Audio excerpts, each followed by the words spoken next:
रावण वो नाम जो बुराई का प्रतीक माना जाता है, लेकिन क्या आप जानते हैं कि यह वही रावण है जिसने भगवान शिव की कठोर तपस्या करके अनेक दिव्य शक्तियां प्राप्त की थीं? आज जानेंगे रावण की सच्चाई। क्या वो वास्तव में सिर्फ एक विलेन था या फिर शिव का परम भक्त? एक, रावण का जन्म और परिचय। रावण का जन्म महान अक्षय विश्रवा और राक्षसी कैकसी के पुत्र के रूप में हुआ था। जन्म से ही वे असाधारण बुद्धिमान और साहसी थे। बचपन से ही रावण ने वेदों और शास्त्रों का गहन अध्ययन किया, जिससे उन्होंने एक शक्तिशाली योद्धा और प्रकांड विद्वान के रूप में अपनी पहचान बनाई। 2. रावण का शिव भक्त बनना। रावण ने कई वर्षों तक भगवान शिव की कठोर तपस्या की।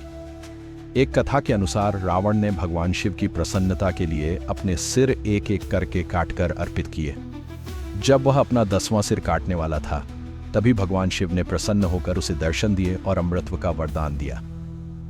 3. शिव तांडव स्तोत्र की रचना। भगवान शिव से वरदान प्राप्त करने के पश्चात रावण ने शिव तांडव स्तोत्र की रचना की, जो भगवान शिव की शक्ति, सौंदर्य और दिव्यता का उत्कृष्ट वर्णन करता है। यह स्तोत्र इतना शक्तिशाली माना जाता है कि इसका पाठ करने मात्र से ही भक्तों को शिव की विशेष कृपा प्राप्त होती है। 4. रावण का ज्ञान और सामर्थ्य। रावण सिर्फ योद्धा ही नहीं बल्कि एक महान पंडित और वैज्ञानिक भी था।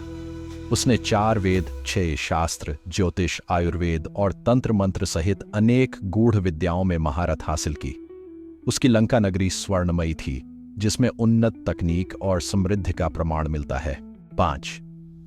क्यों बना रावण खलनायक? इतने गुणों और शक्ति के बावजूद रावण के भीतर का अहंकार और सत्ता की असीम इच्छा उसके पतन का कारण बनी। धीरे धीरे उसने धर्म और नीति का त्याग कर दिया और अहंकार में डूबकर अन्याय के मार्ग पर चल पड़ा, जिससे वह बुराई का प्रतीक बन गया। 6. राम रावण युद्ध का असली कारण। रावण ने माता सीता का अपहरण कर अपने पतन का बीजारोपण किया। हालांकि यह युद्ध केवल सीता माता के अपहरण तक सीमित नहीं था, बल्कि यह सच्चाई और न्याय की रक्षा के लिए अधर्म के विरुद्ध राम का एक बड़ा संघर्ष था। यह युद्ध धर्म और अधर्म की निर्णायक लड़ाई के रूप में जाना जाता है। 7. रावण का अंत और शिव की कृपा। अपने अंतिम क्षणों में रावण को अपनी गलतियों का एहसास हुआ।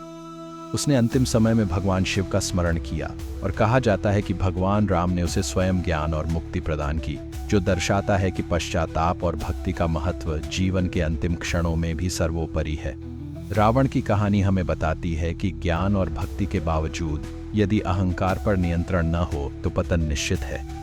रावण को एक खलनायक समझा जाए या शिव का सच्चा भक्त, ये निर्णय आपके ऊपर छोड़ते हैं। आप क्या सोचते हैं? कमेंट करके हमें ज़रूर बताएं।